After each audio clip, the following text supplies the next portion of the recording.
ఒక తీవ్రవాద అనేటోడు ఒక బాంబు పెడితే ఒక 20 మందో 30 మందో 50 మందో చచ్చిపోతారేమో. కానీ ఇట్లాంటి దుర్మార్గులు ఒక యాడ్ ఇచ్చినందుకు సామాన్యులు తెలియకుండా 100 మంది చచ్చిపోతా ఉన్నారు.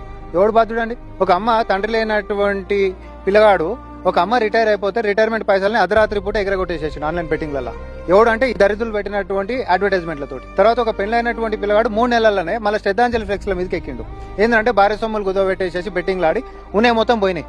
అత్తగారింటికి వెళ్ళి సేమ్ ముఖం పెట్టుకొని పోలే, భార్య నగలు అడుగుతుందని చెప్పి ఆత్మహత్య చేసుకున్నాడు. డబ్బులు ఇస్తే సమాజం ఎంత విచ్ఛిన్నమన్న అయిపోయినా. రేపొద్దున ఇంకోటి బాంబు పెట్టడానికి కూడా అడ్వర్టైజ్మెంట్లు ఇచ్చేసారు, నీకు ఒక 10 కోట్ల రూపాయలు ఇస్తా బాంబు పెట్టండి అని చెప్పేసి యువతకి చెప్పురంటే చెప్పేసేస్తారా? ఈ పిచ్చినకరాలే వద్దు. ఎందుకనంటే సామాన్యులు చచ్చిపోతురాడా. సామాన్యులు ప్రజానికం అనేటటువంటి అమాయకులు సార్. ఈ అమాయకులకు ఏది చెప్పినా కూడా నమ్ముతారు. ఇగో పలాంటి ప్రోడక్ట్ బాగుంది మీరు అందరు కొనుక్కోండి, ఒక పెద్ద సెలబ్రిటీ వస్తే ఆడు చెప్పిందే నమ్మేసేసుకుంటారు. ఆ అమాయకులు ఉరుగదా అని చెప్పి ఇలా ఆటవికంగా వాళ్ళ ఇష్టం వచ్చినట్టు మెలుగుతాము, మా వాళ్ళ కోట్ల రూపాయలు వస్తున్నాయి కాబట్టి సమాజం మొత్తం చచ్చిపోయినా పర్వాలేదు అనుకునేటటువంటి వాళ్ళని ఎట్టి పరిస్థితులలో వదిలిపెట్టేదే కాదు, నువ్వు ఎంత తురుముకాళ్ళు అయినా కూడా కానీ. ఇది ప్రజాపాలన, ఇది రేవంత్ రెడ్డి గారు అట్లాంటి ఉపేక్షించేటటువంటిది కానే కాదు. గత చరిత్ర కూడా మనం చూసినాం.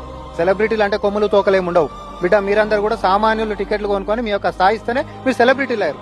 కానీ ఆ స్థాయికి పోయినాక మళ్ళీ సంపన్నికనే మీరు తయారవుతామనంటే మీ ఈపులు చింతపండు అయితే ఖచ్చితంగా అయితే మిమ్మల్ని వదిలిపెట్టే ప్రసక్తే లేదు.